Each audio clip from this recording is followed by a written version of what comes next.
umuntu wahimbye urufunguzo ni umuhanga, ni umugenius ku rwego rwo hejuru. Uzi uburyo urufunguzo rufungura miriya serendere yayo iserire muri rusange.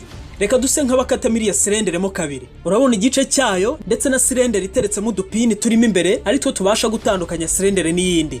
Buri kumba kaba karimo akarasoro ndetse n'utwuma tubiri tugerekeranye. Igihe dushyizemo urufunguzo rwa nyarwo, urufunguzo rugenda rusunika twa twuma twose tugana hejuru. Birumvikana? Muri aka kanya utwuma twombi murabona ko turinganiye muri serendere, ari nabyo bituma urufunguzo rufungura serendere igafunguka kuri lock yayo. Reba noneho igihe ushyizemo urufunguzo rutari urwaho, twa dupini tw'utwuma ntabwo turinganirira hamwe muri serendere. Ubwo kandi bigaragara ko urufunguzo rudashobora guhindukira. Niba wumva ibi ngibi neza, birakorohera guhita wumva ubwenge buri muri lock picking, ka kuma bakoresha igihe urufunguzo rwatakaye. Mu gukorwa kwa za serendere hagenda hashyirwamo twa tuma tubiri kuko nabibabwiye, ndetse na za rasoro hejuru ya buri twuma.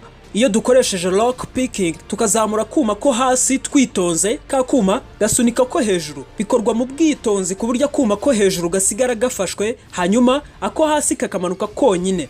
Mu kugerageza ubu buryo dukoresheje lock picking, serendere irafunguka igafungura kuri lock yayo. Ubwo kandi urumva byoroshye kuba wafungura serendere udafite urufunguzo. Wabuze ubwenge